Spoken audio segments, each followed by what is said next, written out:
Hello there. Welcome back to Star Wars in a Galaxy, the podcast where we watch all the Star Wars we can get our hands on. Today, in our 42nd regular installment, we are going to be taking a look at Grievous Intrigue, The Deserter, and Lightsaber Lost from Season 2 of the Clone Wars to continue our chronological journey through Star Wars The Clone Wars. I'm Jacob. I'm Tera Sinube. Um, I'm Eli. I'm very excited to get into these three episodes. These three episodes are three of my favorite episodes from this season.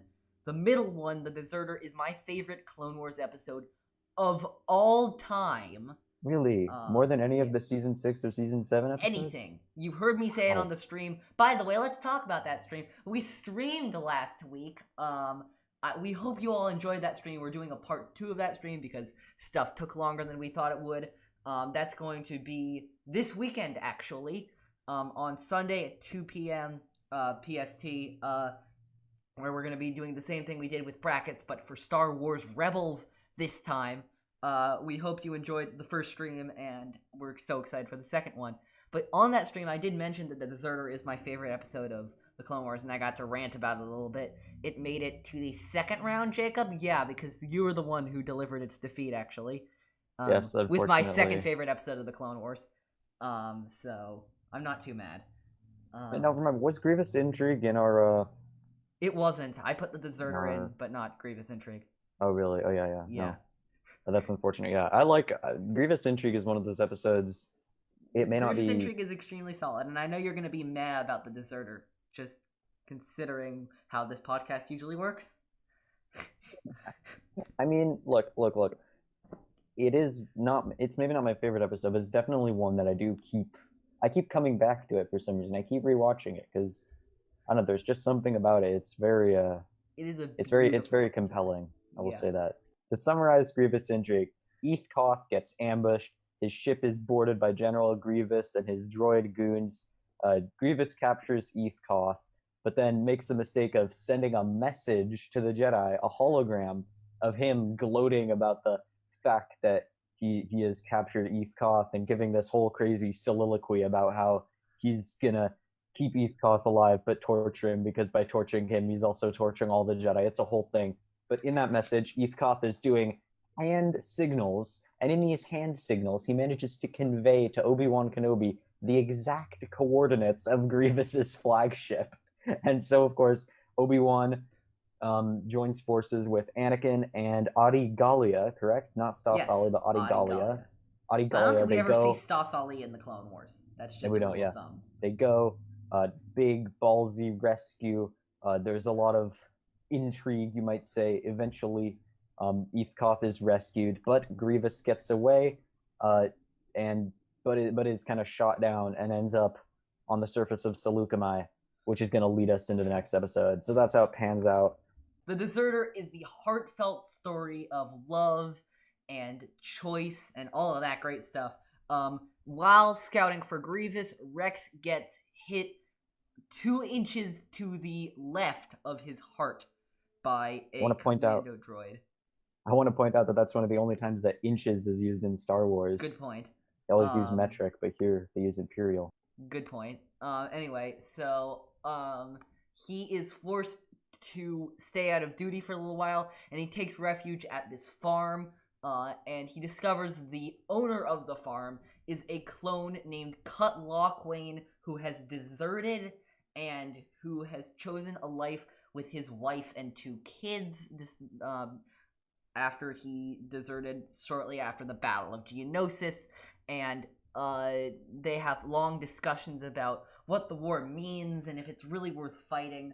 Eventually, though, Cut's kids run into a bunch of commando droids, and they have to defend the farm from those commando droids, and they are successful, and Rex hitches a ride off of Seleucami, not turning Cut in for desertion. Final episode is Lightsaber Lost. While hunting for a criminal weapons dealer, Ahsoka loses her lightsaber on the surface of Coruscant. She enlists the help of ancient Kosian Jedi Master Tera Sinube to try and get her lightsaber back. They go on a massive, huge chase around Coruscant and to try and find eventually they find two women who have stolen Ahsoka's lightsaber named Ione Marcy and Cassie Cryer. They chase them around Coruscant. Ahsoka eventually gets her lightsaber back, learning a few lessons along the way.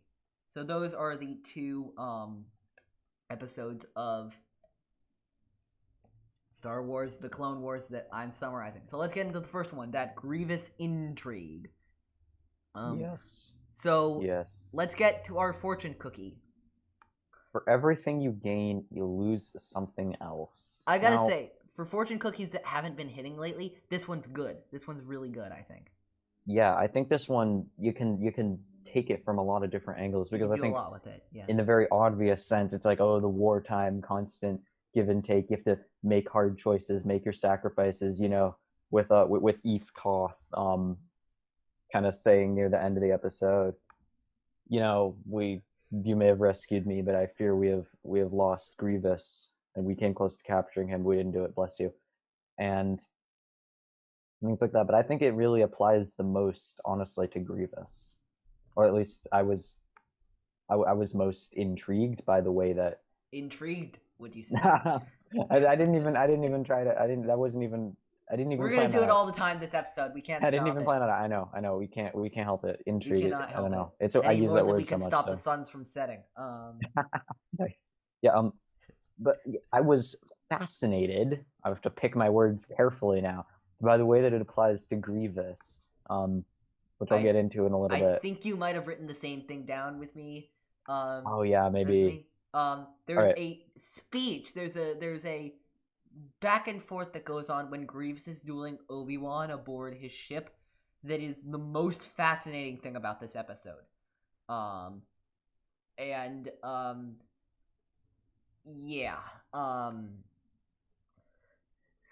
So they capture Eve Koth. I don't know if you noticed this. Here's an interesting military thing. Did you notice there's a specific procedure for Grievous boarding a Jedi ship in this episode? There is, yeah, because we see it more than once. It's commando droids. He kicks the door in. No, it's commando droids, then Magna Guards, then Grievous, both times.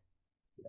It's a specific order. No, I think in the first scene, I think Grievous steps in first, but the Magna Droids and the commando droids are hiding around the corner and kind of rush out around him to protect him. But like still, just in general, commando droids come out to attack first, then Magna Guards, then Grievous, which is it. Yeah. If we're gonna have this discussion though, we got to talk about the opening scene with Eve Koth in the bridge, because that scene is just absolutely fantastic. I think it's a scary scene. You really feel the suspense of. Oh my gosh, yeah, it's so good the way the lightsabers come through. There's a tiny bit of a pause, and boom, Grievous kicks in the door. And the best shot, in my opinion, the best shot in the entire episode is when the music kind of drops down and you get this like crazy kind of just the sound of pure dread, like that dropping ambient bass line hum, like that, and then Grievous just steps through and you just see his feet clonk clonk, and those two footsteps. Yeah. That just like in that split second, that just tells you everything you need to know about Grievous. He's here. He's out for blood. He's a menace. He's unstoppable. Yeah. Dude is definitely a force to be reckoned with here. Yeah, I think that oftentimes the Clone Wars doesn't do Grievous justice as much as Tartakovsky did, but this is definitely not one of those times. No, this is actually a great arc for Grievous. I actually was surprised by how great an arc this was in general for General Grievous. Yeah, you want to go to one of the most interesting scenes in this episode, in my opinion, which is the hologram that Grievous sends to the council? Yeah, I think before we do, I just want to ask you, why do you think that Grievous, who hates Jedi so much, is having basically his Magna Guards do the dirty work? You know, he's like sort of dueling Eve Koth, but really the Magna Guards are just kind of hemming him in. And what do you think that's all about? Because that kind of confused me, because clearly he could have taken out Eve Koth. He probably could have. I think it's a strategy of Grievous playing smart, honestly. You know, Grievous doesn't have the Force. And he's always anticipating the fact that maybe a Jedi could be faster than him. But you know who Yeah. they couldn't be faster than? Him Magna plus Guards. 4. No, him plus 4 IG 100 Magna Guards. Yeah, It that's a doesn't good matter point. how fast you are. I mean, except for if you're like Yoda or somebody. If Yeah. you're up against Grievous and 4 IG 100 Magna Guards, you're kind of screwed. Yeah. I think another point also to add on to that I just thought of is it just kind of shows, in my opinion, how Grievous, even though he's very strong, the reason we don't see him kick so much butt in the Clone Wars as in 2003 Clone Wars is that he doesn't really do anything himself unless he absolutely has to. Even though he knows he's well capable of it, he just has that kind of. He's kind of lazy, honestly. Yeah, he has that. He is a little bit. He's a bit lazy and he's a bit cowardly in this, to be honest. You know, he really. I mean, He's really just like, why should I? There's that line in Sith. General Grievous will run and hide as he always does. As he always does? We need to establish this as he always does. Yeah, but I totally think though that he definitely just doesn't do anything unless he has to, you know. Yeah, no, I definitely agree. There's one other thing actually I want to reference before we get to the council scene, which is Grievous and Eth Koth when they're dueling. There's an interesting line. Koth calls him a murderer. Do you remember what Grievous' response to that? Is it murder to rid the galaxy of you Jedi filth? Exactly. That is such a good line. I love that line. It's so good. What I love about this episode is it's interesting philosophically.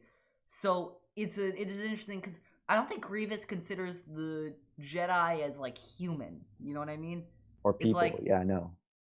I think I think that honestly he knows what he's doing. Like, he is okay with it. He is a cold-blooded killer. He is He's out for blood, so I don't know. I wouldn't say it's exactly the same. Yeah, I also think it could be totally him mocking Koth. Like, I don't think he it could just be him. Murder. No, yeah, I think you're absolutely right. It's just his version of like done mock. I don't know if that's yeah. I don't know if that's kind of like it's just yeah. No, he is strutting his stuff. He's talking his shit. Pardon my French, but like fire. He wants to use every single advantage, and that includes like his reputation. So maybe it's him just trying to uphold his reputation by being like, I don't care if it's murder because you're a Jedi. Like then he calls the council. Here's the line I'm thinking about. I do not care about your politics. I do not care about your republic. I only want to see you die. In my notes, that is insane. I wrote, I love the episode's subtle psychoanalysis of Grievous. Grievous doesn't give two shits about the Separatists or the Republic. His hatred of the Jedi is as bright as the sun of Kali, and he wants to make that known. And then I wrote, damn, now we need a Grievous backstory somewhere. Yeah, and I think there's also a line in there during his duel with Kenobi where he says, I only live to see you die. Yeah. I don't know if that's... We'll get to his fight with But I feel like the Kenobi fight is like a whole nother conversation. It really is. Because I feel like that scene is super influential. That and the Cut Rex naming scene are two of the most intense philosophical conversations in the entire Clone Wars TV show. Absolutely. Yeah. So after ETH, you wanted to talk about the hologram scene. I already did.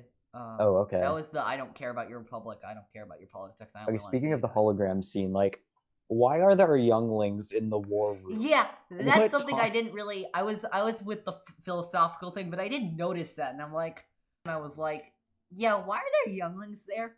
Frankly, this is still young Ahsoka. Why the hell is Ahsoka there?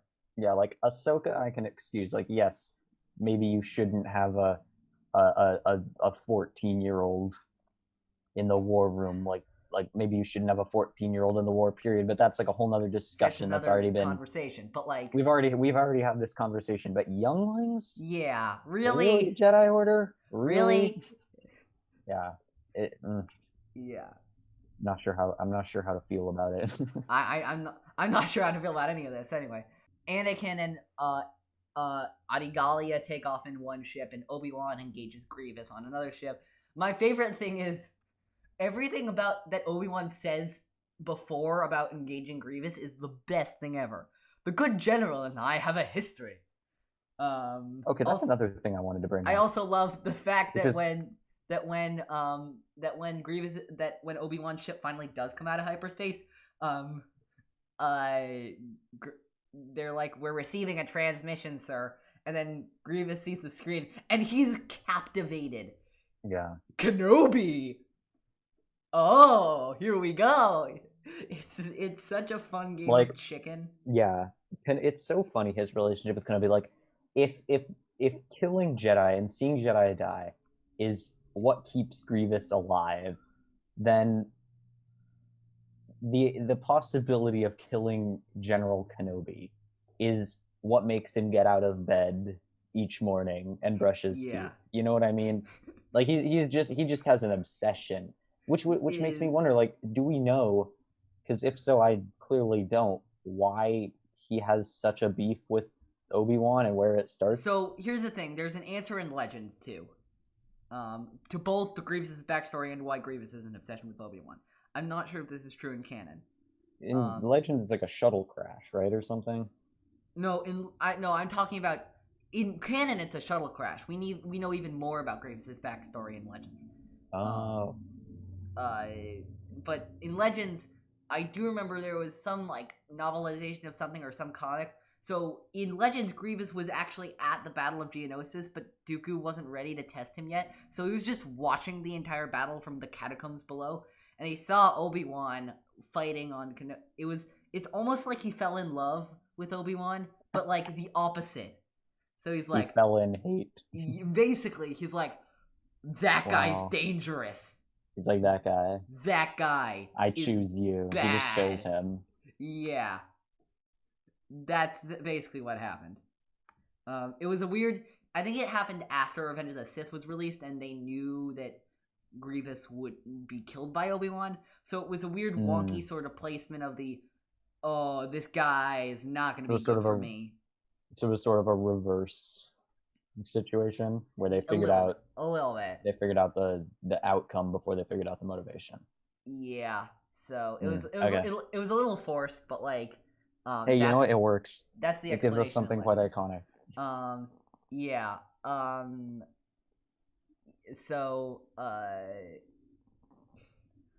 let's talk. So, Anakin and Adigalia rescue Master Koth with some difficulties because a tactical droid intercepts them, and that's all cool. That's cool and all. But Jacob and I don't really want to talk about that, really. What Jacob and I really want to talk about, I can sense, is Obi-Wan and Grievous fighting on his ship, because it's great. Man.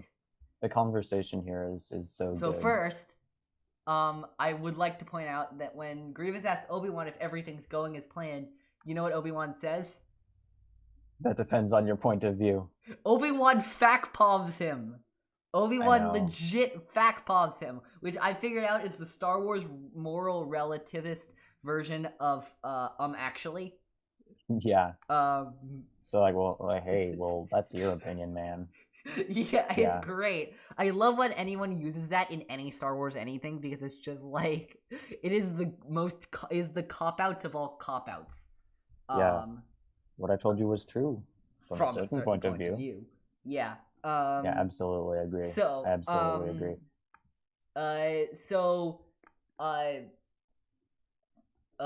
Obi-Wan says to Grievous, you're doing a lot of talking, General, but in the final accounting, what does all the talk get you? Here's what I love about this. So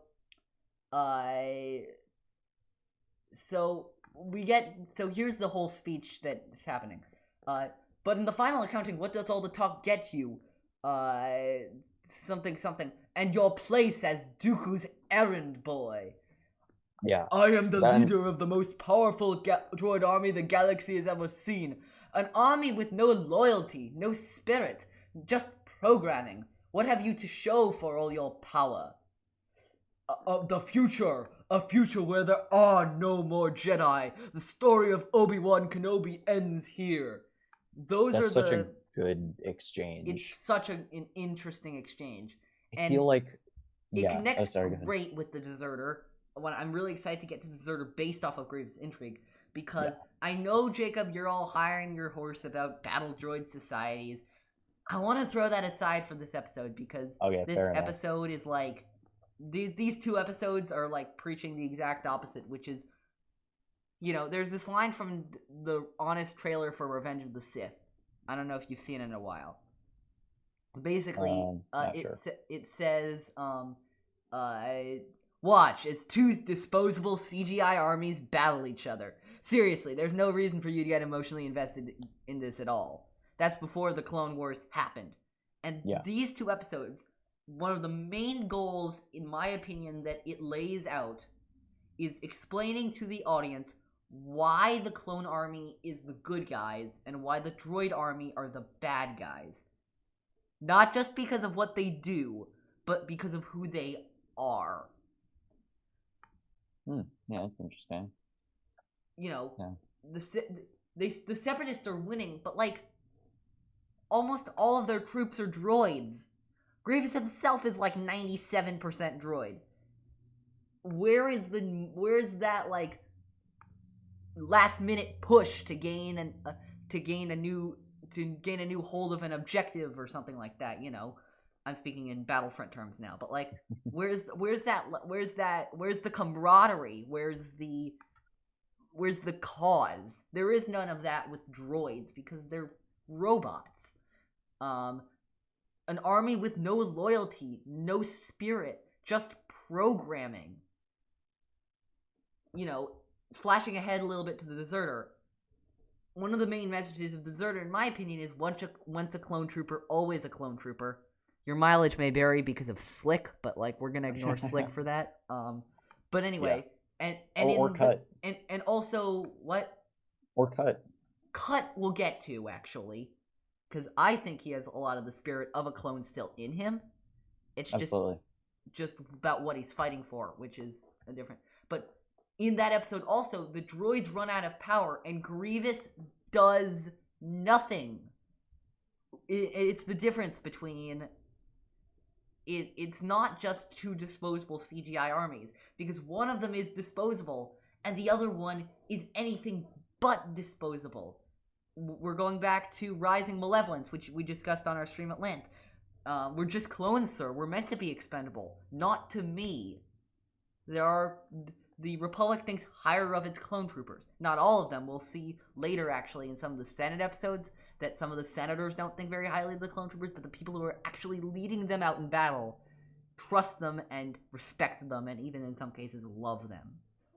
That's my little spiel about Grievous Intrigue.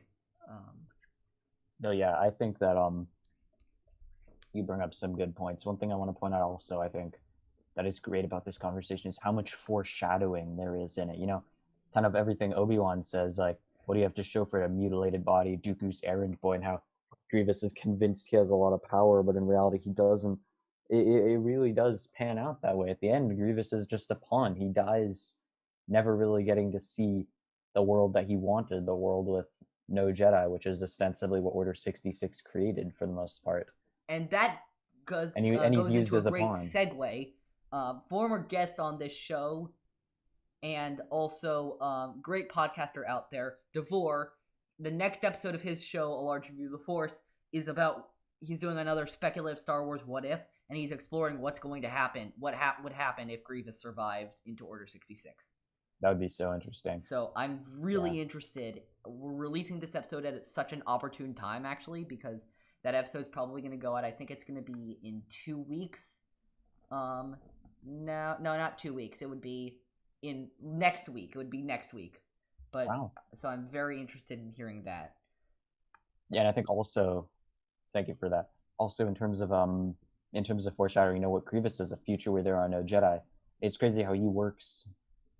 Like, does he know about Order 66? Well, in this conversation, it almost seems like he does, in terms of how sure and how committed he comes off as to his vision of the future. I don't think so. I think that's pretty ironic. If anything, actually, I think this conversation proves he doesn't know about Order 66. You think because you think he wouldn't let that information on? No, because if he was so certain that the Jedi were going to fall anyway, perhaps he wouldn't put as much energy into brutally massacring them all. I mean, either way, he is playing his part, and I think even if he did, I think he would still want to take it into his own. Given what we know about Grievous, he would definitely be as eager to take it into his own hands, Yeah, but I think also eager he as would possible he to would take be it into like, his own "Hey hands. Dooku, can you do this Order 66 thing a little bit sooner? I want to see more Jedi dead." You know what I mean? Yeah, yeah, no, yeah, totally, totally. You'd have to Um, get more arms installed for all the lightsabers you'd be picking up off the battlefield. That's for sure. that's definitely true. Um, And yeah, I think also, yeah, I think this goes back to also the fortune cookie. For everything you gain, you lose something else. And Obi Wan's speech really makes it clear how this applies to Grievous the most. I think how he has gained all this power, but in doing so, he has lost a different kind of power, which is the power over himself. Because he's yeah, now in the position where if he messes up, if he disobeys, if he decides, hey, this isn't for me, I got to go do something else now. He can't. He's locked in. If yeah. if he if he even exercises the tiniest bit of like real autonomy, Dooku or Sidious will make sure that he is dead. We'll see this later with Ventress in season 3. Ventress is growing too powerful, and Yeah, Sidious yeah, is like, "You gotta get her out of there," and Dooku's like, "No, no, no, no, no, no, no, no, no," and Sidious is like, "Yeah, you gotta get her out of there," and Grievous is like, "Fine," and he does it without hesitation, and it almost works, yeah. you It know? almost, yeah. I mean, that just shows like how little autonomy there Yeah, truly is in the yeah. kind of the For Sith everything you gain, you lose something and else. below the Sith hierarchy and below the Sith, below Dooku, Yeah, Ventress, Grievous, etc. And also the way he gains prowess, but he loses his natural body and becomes, as you said, mostly a robot. And I think it kind of reminds me of like some kind of it makes me think that it's almost as though Grievous has made like a deal with the devil. Or I guess in this case, he's made a deal with Dooku or a deal with Sidious. yeah. I remember in a behind the scenes featurette on Revenge of the Sith, Duke George Lucas specifically talked about creating Grievous as a foreshadowing for what would eventually happen to Anakin. It certainly seems that way. The Yeah, whole most robot thing and of you losing your soul in the process. Absolutely. Um, we want to get on to the absolutely. deserter. Yeah, I don't know. There's not a lot of meat really in the episode towards the end.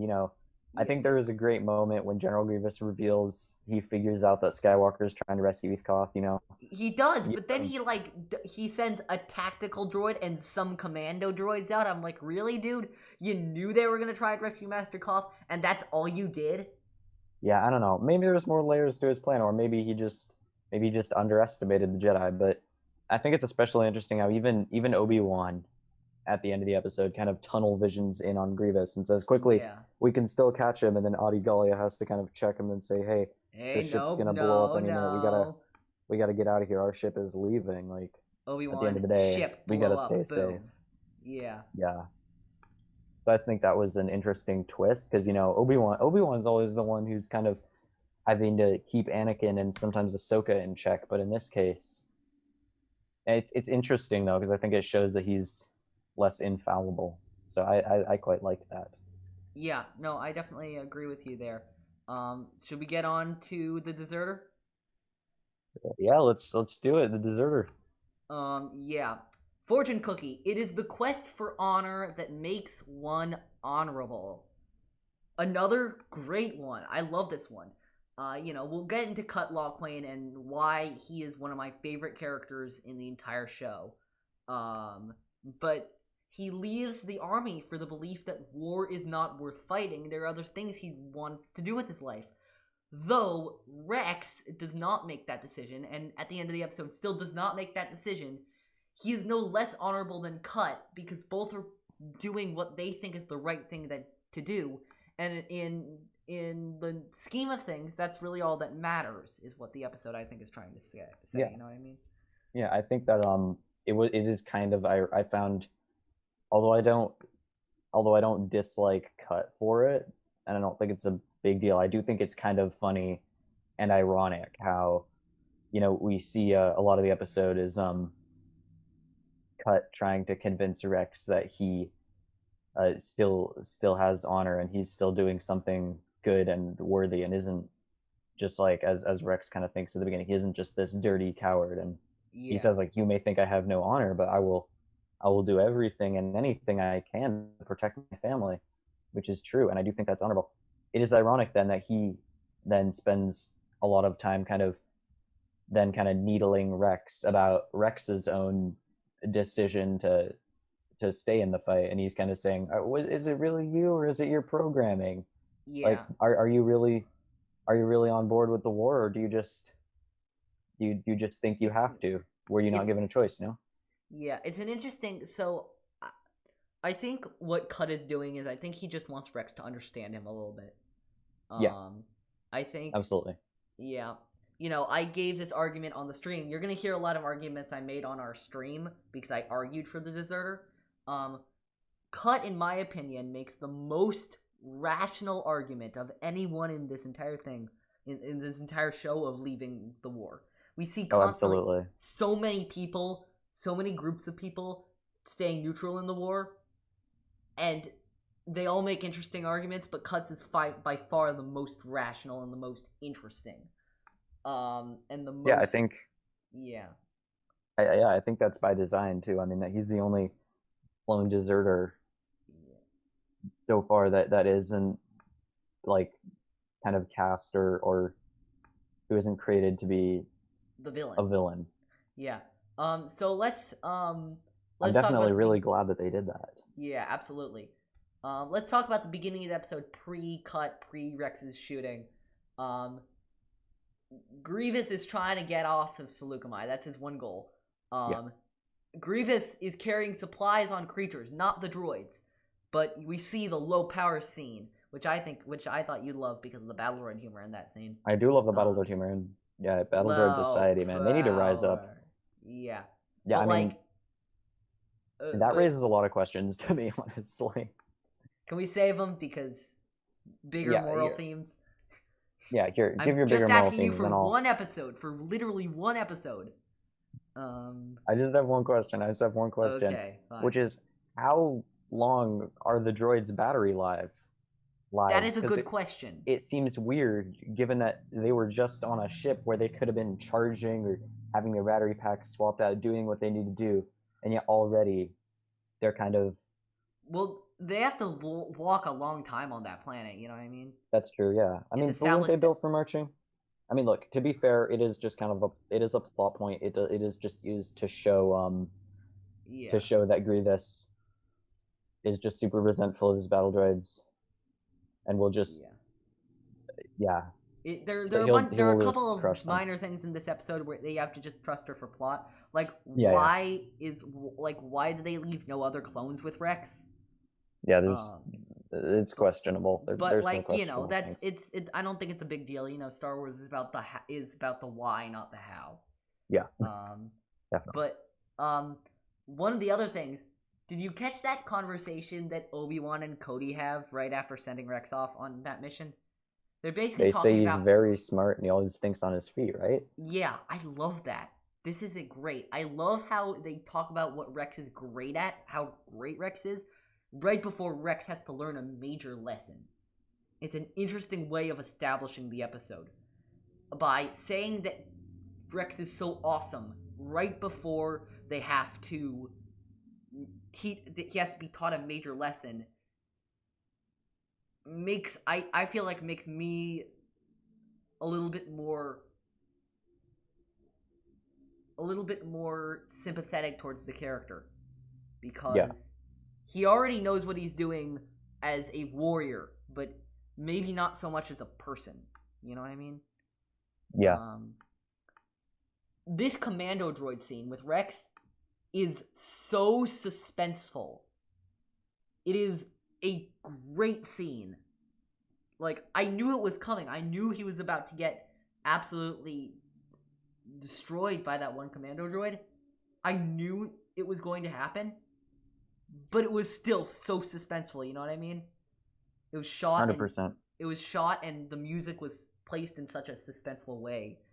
So yeah, he's injured. As Kix says, 2 inches to the left, it would have gone straight to his heart. They have to bring him in to cut Lawquane's farm. And before we get to Cut, actually, here's something I want to talk to you about. Sue, his wife. She is, like, so brave in this episode. Yeah, absolutely. I mean?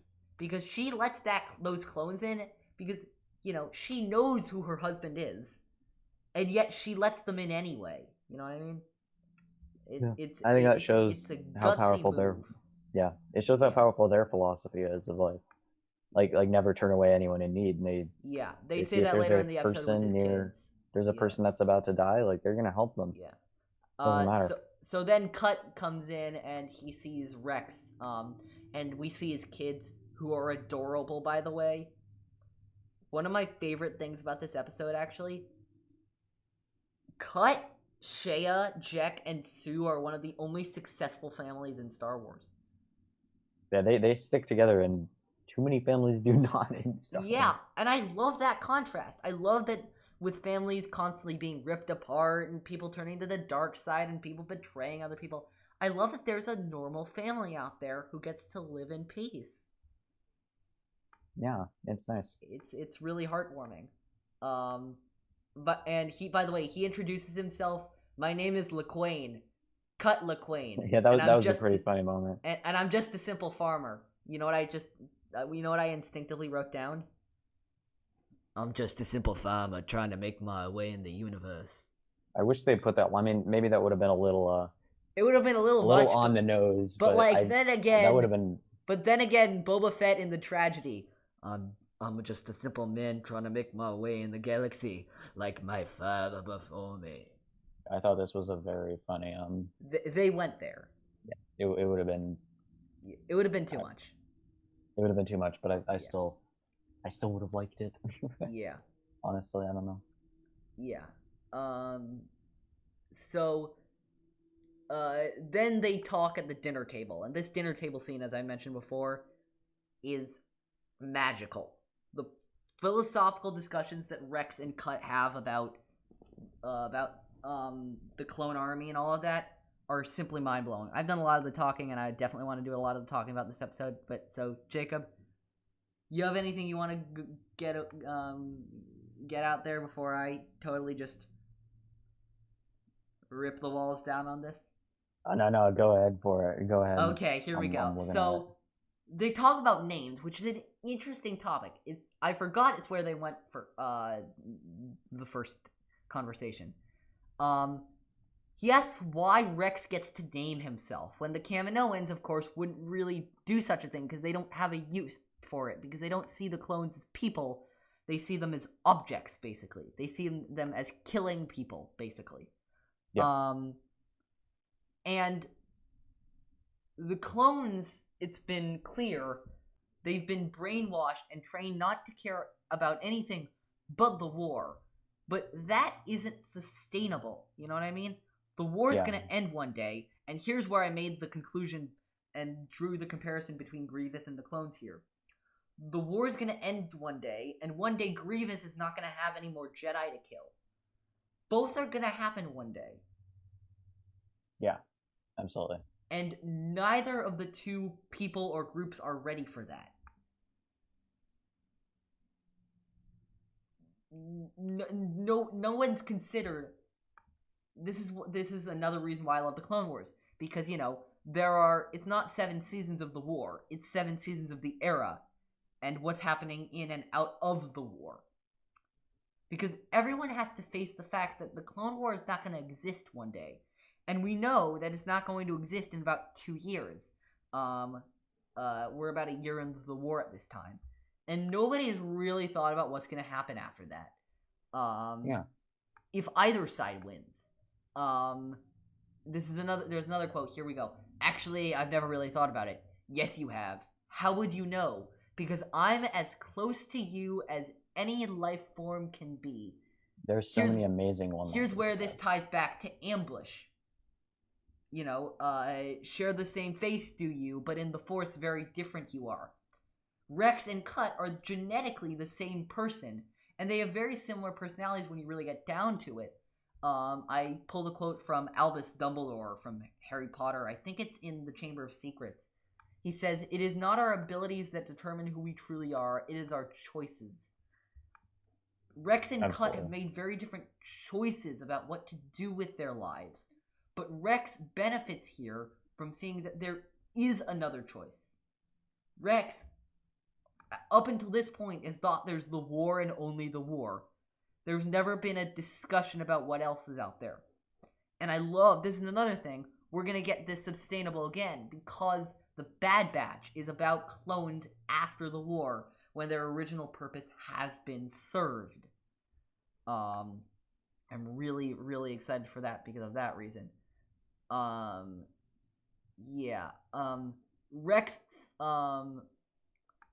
Rex fires back with the idea that the army is meaningful to him.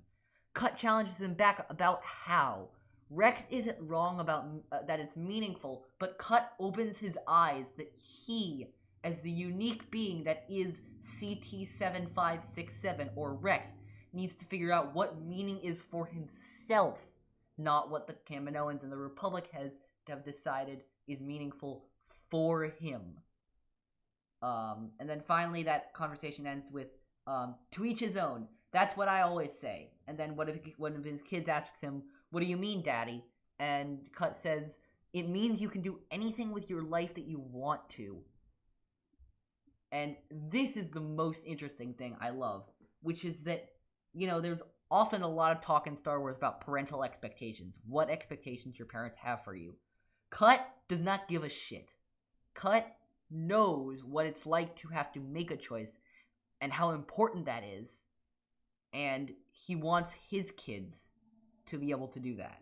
So that's me ranting about the dinner table scene and why that episode is so great. Very well said. Very well said. Are you ready to move on, or is there more for? Do you want to address anything from the dinner table scene? No, I think I'm good. I think you've said it all, honestly. But yeah, I think it's a really good scene. You have only pointed out some things I hadn't thought of. How many times have you watched this episode? Oh, 6-7 times. I don't know. I've watched this episode so many times. It's so good. It brings me to tears every single time. It's magical. We also get it's our companion scene, where we hear Cut's story, where his entire squad was basically killed around him, and he says, "It's the day I felt like my life didn't have any meaning." And I started to realize this guy lost everything that meant anything to him, and he did one of the craziest yet purest things ever. He built meaning back up for himself with his wife and 2 kids. Here's where our In a Galaxy comprehensive watching has helped us here. Jacob, are you ready for me to make a humongous connection here that blew my mind when I made it? Yeah. Cut is the greatest example of the legacy of Jango Fett. When he talks with Roz in Bounty Hunter, one of the things Roz talks to him about is about what his legacy is going to be, and about starting a family. And which of the clones actually carries that out? It's Cut. I'm not saying that any of the others weren't embodying Jango's legacy, or that there's anything wrong about not having a family, but it's an interesting connection, legends-wise, which the Clone Wars, in addition to being canon, is also Legends. It's an interesting connection between Roz and Jango in Bounty Hunter, and Cut in The Deserter. You know what I'm trying to say? Absolutely. It's an interesting, I also love the fact, here's an interesting thing. So, Rex tells Cut that his brothers are his family, which is partially true, but Rex can say that because you know who's really his family? Who? It's Anakin, who's his big brother, and Ahsoka, who's his little sister. We see Ahsoka and Rex reuniting several times in the Clone Wars and Star Wars Rebels, and each time it feels like they're family. That's the bigger lesson of Cut and all of that, is that, what are you fighting for? How Jedi choose to fight, as Yoda says in in Rebels. And as much as I know you hate this quote, that's how we're gonna win, by saving what we love and not fighting what we hate. Go right ahead. Sorry, I had to. I don't have much to add to be Yeah. honest, but I thought this was a really good episode. Should we cut to the commando droid stuff? Yeah, sure, absolutely. So it's an interesting scene. I don't know, like it felt like a horror scene to me where they find the commando droids, Shea and Jack. Yeah, it's like very very much played for suspense. It's Definitely. it's creepy, and like I love, by the way, I love that commando droids shoot Rex down at the beginning of the episode, and now they're what he and Cut have to fight at the end of the episode. I also love, here's another connection I'm making. Here's another comparison I'm making. Cut asks Rex to be the last line of defense for his family. That to me was a very kind of intense moment, especially considering how they started the episode. Just to get to that moment of trust, like felt so huge and emotional. After something similar happened in The Mandalorian, when Din goes after the Krayt Dragon and asks Cobb Vanth, who he was not on good terms with at the beginning of the episode, to protect the kid if he were to die. Now that doesn't happen, of course, but just that recognition in both cases that you trust somebody enough with your family. Yeah, 100%. And, you know, Grogu was Din's family by that point. I don't really care what you say, but, like, you know, Grogu was a part of Din's life at that point, you know. Yeah. Yeah, and so they defeat the commando droids, and in the morning, Cut asks Rex to stay, but Rex says his real family is elsewhere. Here's another note I took. The Separatists have come out of this arc learning nothing. Rex has come out of this arc learning everything. Yeah. Yeah, sorry. That's me ranting about the Deserter. This is my favorite episode we've done so far. This is my favorite episode of the entire Clone Wars because of what it says about why the clones and the droids are different. Should we move on to praise? I respect it. Should we move on to Lightsaber Lost, because I think I've been ranting about this for long enough. Go to Lightsaber Lost. I just remembered I found a trivia fact. Oh, good stuff. We have the animal that Cut serves to Rex and his family is a roast, or it is a roast Nuna. I guess the animal is a Nuna. Deep fried Nuna leg from that. Yes. That's actually, we're doing that episode next week. That's Voyage of Temptation. Right. I mean, yeah, this animal does also show up on Naboo and Tatooine. Yes, also in fried form. But most importantly, in my opinion, this is the animal that StarWars.com describes as a little swamp turkey. A little swamp. Yes, a little swamp turkey. You heard me correctly. I have no idea what that means, but it made me laugh when I read it, so I decided to share it with you guys. Okay. You want to get on to Lightsaber Lost? Yeah, Lightsaber Lost. I will say about this episode, I feel bad for Lightsaber Lost because it has nothing to do with the other two episodes. Yeah, that doesn't mean it's bad. This episode is actually, in my opinion, quite good. Yeah. But, like, it doesn't really fit with anything else. Yeah. Fortune Cookie. Easy isn't always simple. Definitely true. Yeah. This episode is the word I hear the most in this episode, and I love this episode in comparison with that episode at the end of the season, Lethal Trackdown. The word with this episode is patience. If you play the long game, it is often way more effective than playing the short game. Yeah, I think that maybe it could have been said slightly better by talking about the speed, because throughout this episode, we have Tera Sinube, who kind of, despite moving very slowly and kind of being very, very relaxed about the whole thing, ends up time and again kind of coming out many steps ahead of Ahsoka and ending up kind of here's a figuring better out what fortune the cookie deal for is. you. Here's a better fortune cookie for you. It's something Sinube says at the end of the episode. The value of moving slowly is that one can always clearly see the way ahead. Yeah, that's the better fortune 100% true. Yeah. And I think that this is one of those. I think this is a big moment for Ahsoka. We maybe not so much of what we see in terms of immediate growth, or where she says, "Oh, this is a big lesson for me to learn. I really learned a lesson here." But I think this just kind of shows the reason that she becomes so knowledgeable and so proficient at everything she does in all her years is the caliber of the lessons that she's getting. Like she just gets like her master just randomly drops her off, or no, I guess it's Jocasta Nu actually just randomly gets dropped off with this super wise like ancient Jedi master. Yeah.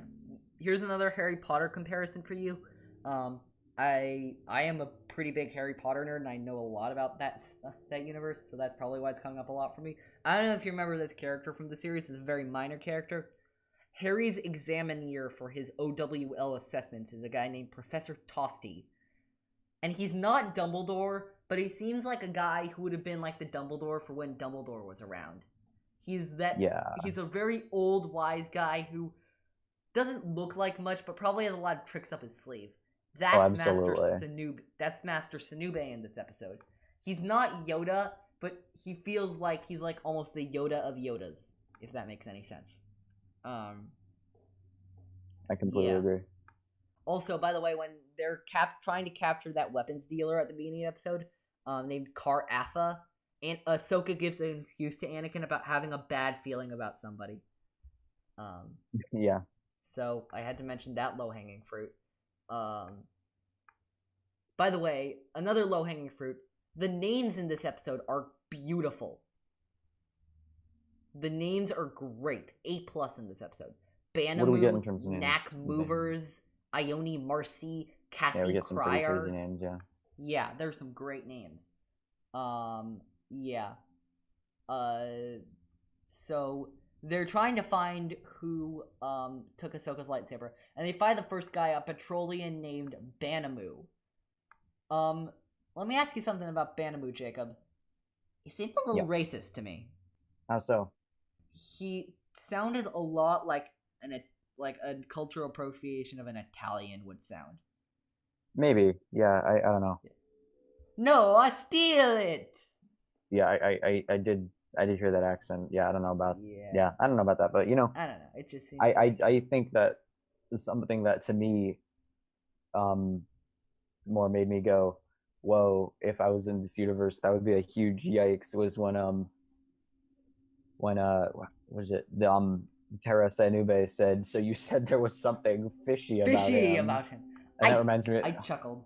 That was like, oh man, like how many fish jokes must all the aquatic species get on a regular basis? Like Petrolians and Mon Calamari and Quarren are doomed, man. Yeah, they're doomed.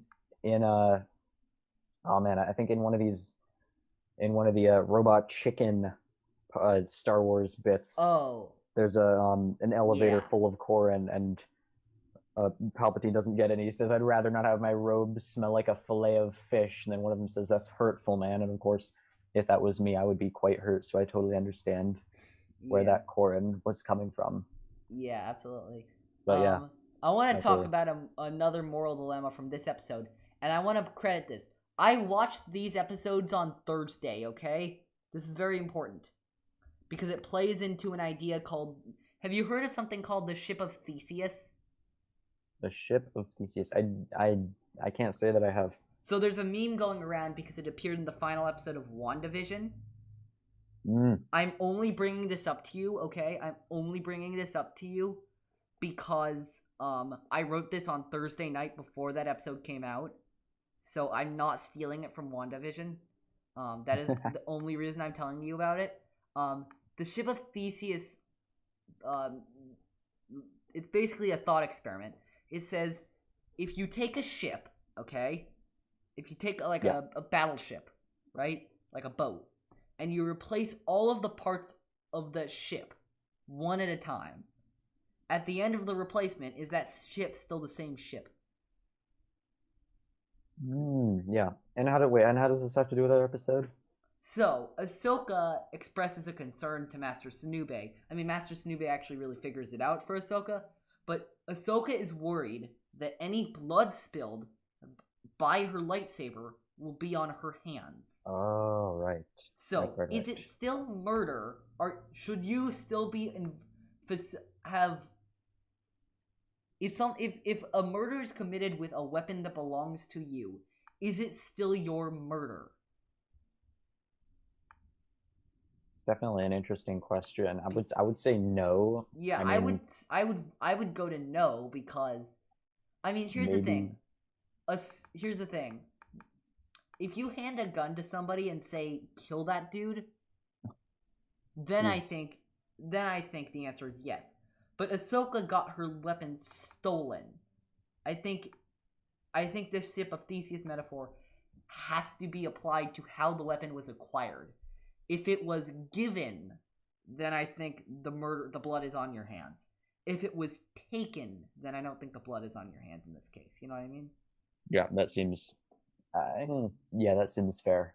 I mean, I think it's more of just kind of Ahsoka grappling with the responsibility and kind of, again, the fallout for her mistakes and realizing that everything she does now has really high stakes just because of where Anakin is going and the things that he is being sent to deal with. So I think that I don't really think it's a huge plot point, really, or no, I don't think it is. I don't really think it's a huge deal. But yeah, I agree. It is definitely it's some interesting food for thought. But yeah, again, I also I love the rooftop chase scene. I don't really have any smart philosophical observations for it, but it's just really fun. Ones, in my opinion, to have. It's just a fun chase. I love Cassie Cryer, who's a Terrellian Django jumper, which is one of the best species names in Star Wars. Absolutely. She's also the same species as the 8th brother, even though we never see him. He is confirmed to have been a Terrellian Django jumper. Makes sense. He was jumping all over the place. Yeah. Even died by jumping off a cliff, or involuntarily jumping off a cliff, we'll say. But I think there's something to be said about the fact that she ends up going splat on a giant jumbotron of Palpatine giving a speech. Yeah, which is the same speech as an episode before, right? It is, yeah. It is a reused speech, and it is also a speech where he is basically saying that the Jedi are responsible for the war. So it's actually, definitely no, that's not what he's saying. Big propaganda moment. He's actually saying that the Jedi started the war, I think. No, he's actually not saying that.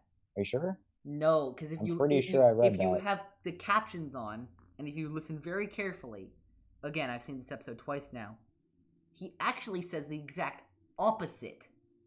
He says the accusations are that the Jedi created the war to give themselves more power are absurd, and I won't stand by it. That's the actual thing he's saying. Okay, maybe I will check up on that later because I'm pretty sure I read something that said the other words. But okay, I'll go with that. I also love in the chase sequence. I freaking love that it takes Cassie a while to figure out how to actually turn Ahsoka's lightsaber on. Yeah, that's hilarious. That's a funny detail. It shows how much people don't actually know about the Jedi. Yeah. No, I love the chase scene. I also love how quickly Sinube catches on to Ione Marcy basically just pretending this whole thing. Yeah, it's pretty funny the way he talks the whole thing out, kind of. Yeah. He's just like, well, if this is this, and she said this, and you did this, then you're in league with her. And then he kind of comes to the realization, he gets super mad about it. I think that's pretty funny. But he plants the tracking device on her because I think he at the very beginning knew something was up. He did, yeah. He's smart with it, yeah. Absolutely. He's very wise. He figures things out. And eventually it gets to the point where Cassie holds 2 Twi'leks, a mother and a daughter, hostage. But she's eventually cornered by Tera Sinube, who commands the police droids to take her and Marcy into arrest. And then we get to a really interesting part of the episode here, which is Sinube. What is Sinube's? Do you remember Sinube's last favor he asked of Ahsoka? I do not. Pass on what you have learned. Oh yeah. Which, if you remember, is also Yoda's command to Luke in Return of the Jedi that he then later repeats in The Last Jedi to Luke. And Wow, I pulled out I didn't remember that. I pulled out a little bit of a quote from that Last Jedi scene, which is, by the way, I know you probably disagree with me, is one of the most genius scenes in the sequel trilogy, if not Star Wars in general. Strength, mastery, yes, but failure, folly also. This is what Ahsoka's passing on to the younglings at the end of the episode. Yeah. You know, Ahsoka says to them, this weapon's all your life, but it's also your responsibility. With a silent in my head, I should know that just happened to me. You know what I mean? Yeah, absolutely. Yeah. Anything about any of these 3 episodes before we go on to our larger theme stuff? I don't know. I think you just about covered it. I don't think there's a lot to go through here, but definitely an underrated episode. Absolutely. In my opinion. What's your ranking of these 3? I'm interested. I think I'm gonna go with I think I have to go with The Deserter number 1, Grievous Intrigue number 2, and this one number 3. But this one is that is exactly my ranking. This one is by no means bad. No, absolutely not. That is exactly, for once we actually have the exact same ranking. The Deserter number 1, Grievous Intrigue number 2, and Lightsaber Lost is very solid. Grievous Intrigue is philosophically great, and The Deserter is just a classic. So we have a larger theme question for some of these episodes. In Grievous Intrigue and The Deserter, a lot is brought up about choice. What in general does Star Wars have to say about choice? Good question. I think that I would say that in general, I think Star Wars is very much in the vein of, like, even though it talks a lot about destiny, at the end of the day, it places a huge emphasis on the kind of individual choices and people making the choice to try and do the right thing, kind of follow their moral compass, and how that will affect the universe for the better, and kind of how if you put out good energy into the universe, it will come back and reward you. It's an interesting thing with Cut, because, you know, we talk in terms of Star Wars of the light side and the dark side, you know, so often. But Cut's decision that he makes is not inherently light side or dark side. Absolutely not. It could be described as selfish, but that's missing the greater picture of it. But you can't say it goes a long way to better the galaxy in general. It exists, in my opinion, almost apart from the light side and dark side continuum, which is a really interesting idea to wrestle with. Yeah, I agree. I think there's a lot of emphasis, especially in The Deserter, about how much of a choice people have. I think people in the Clone Wars have more choices than they realize. And I think that's a lot of how Palpatine's power comes about, is by making people think they don't have a choice between stuff. Yeah, I mean, how many times have you heard Palpatine say in the Clone Wars, but what choice do we have? Yeah, absolutely. I mean, like the Zillo Beast arc, you know. I'm afraid we have, like, I applaud your moral courage, Dr. Bull. We need a lot of that these days. But we simply have no other choice, Anakin. Yeah. Don't you think we have no other choice but to, you know. It's absolutely. It's definitely a huge part Order of 66. Order 66 is removing these clones' choice. The droids don't have any choice. You know, even when we get to, like, you know, K2SO and, like, not K2SO, like, even when we get to, like, the Citadel arc, which I'm currently watching for my trivia stuff, those battle droids were reprogrammed. They didn't have a choice about it. They were reprogrammed to serve the Republic. You know?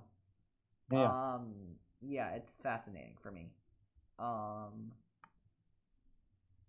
So, should we get on to everyone's favorite part of the episode? It's everyone's favorite part of the episode. We're doing it again, another double one, because last episode was so goddamn long that we couldn't. Let's do this.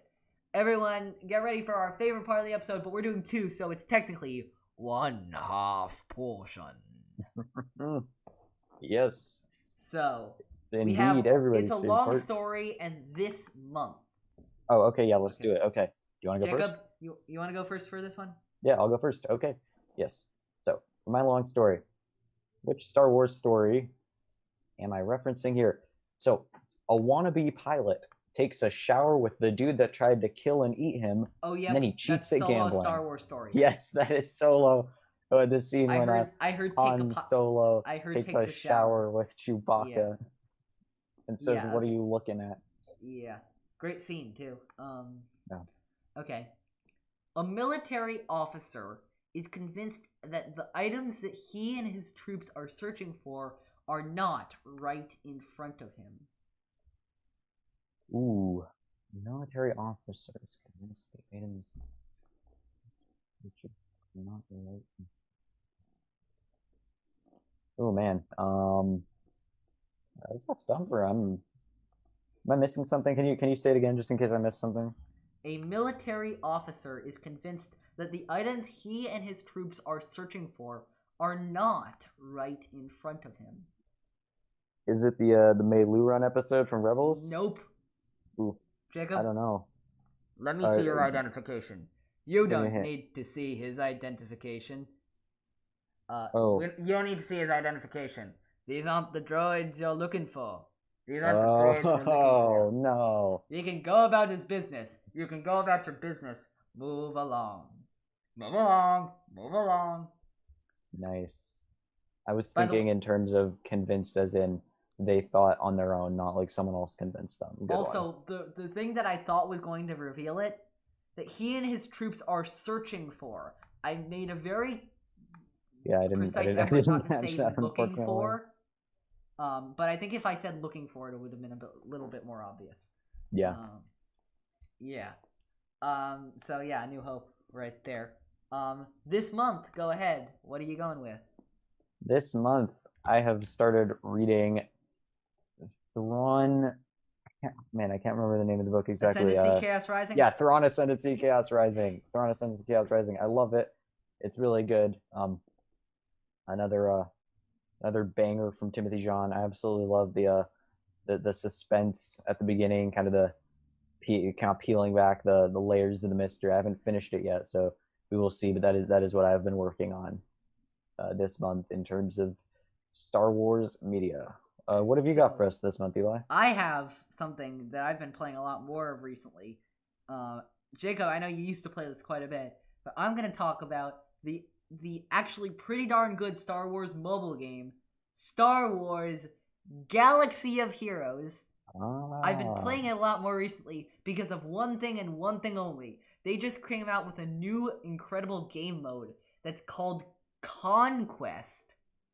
Oh, no. Which is really interesting.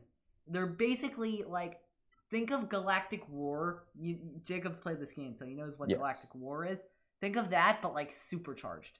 So you have these different sectors right here, if you can see. You have these different sectors right here, and you go in, and there are these very high-powered teams, like very high-powered, and you got all sorts of squads in here that you have to fight. Phoenix squads right here, like here's Imperial troopers led by Admiral Piet. Here's bounty hunters with the Mandalorian in there. Here's like, I don't know. Here's Yoda leading some Republic people. And you have to fight them. But there's a couple of twists, which is that first one, as with Galactic Challenges, which is another game mode, you and the enemy have certain the enemy has certain modifiers. For example, over-prepared. These units have been preparing for battle. Increases max health, max protection, offense, and speed by 20%. They just have random versions of that. And you have these things called, I forget what they're exactly called. I forgot what they're called. What are they called? They're called, they're called data discs, and you can equip them to your team to give them more buffs. And so it's this huge balancing act of what effects you're going to give to your team as opposed to the other team. In addition to that, there's this thing called stamina, which is once you use a character 10 times, you have to wait for them to recharge their energy, which prevents you from keeping going on the same squad the entire time. Galaxy of Heroes is a game it's a turn-based squad management game, so it's like your enemies are going in and you're going in certain numbers of turns, and you have to defeat all the other enemies on the battle. It's a really interesting balancing act, Conquest. So that's my recommendation. Yeah, sounds super complicated. Yeah, I have not played the game in a while, but yeah, that sounds it's pretty fun. That sounds like quite something. Yeah. So that I think wraps up this episode of Star Wars in a Galaxy. Next week is going to be a big week for In a Galaxy. On Sunday, we are doing our second stream. We are doing the Star Wars Rebels bracket. In addition to that, Jacob, why don't you announce you want to announce our guest for next episode that's releasing next week? Next episode, we have the indomitable Maggie Lovett coming on Star Wars in a Galaxy. We're super excited to have her on. We are going to be talking about the Mandalore episodes of Season 2, correct? Yes. There are the Mandalore plot, Voyage of Temptation, and Duchess of Mandalore. Ooh, I'm excited. I'm ready. 3 incredible episodes. I'm excited because I'm not too into Mandalorians, and I know Maggie is. I'm interested to hear why she likes them so much. It's not like, I don't have any problem with them, but I'm just not like super into them, and I'm interested to hear her opinion about stuff.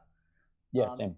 In the meantime, you can find us on Anchor, Spotify, Apple, Google, anywhere you listen to your podcasts. We will be there. Subscribe to our YouTube channel, Star Wars in a Galaxy. Follow us on Twitter @InAGalaxyPod, Instagram @Star Wars in a Galaxy. You can please, if you're on Apple Podcasts specifically, leave a rating and review for us. 5-star rating, please. It really does help our visibility and us being seen. And I think until next time, may the Force be with you always.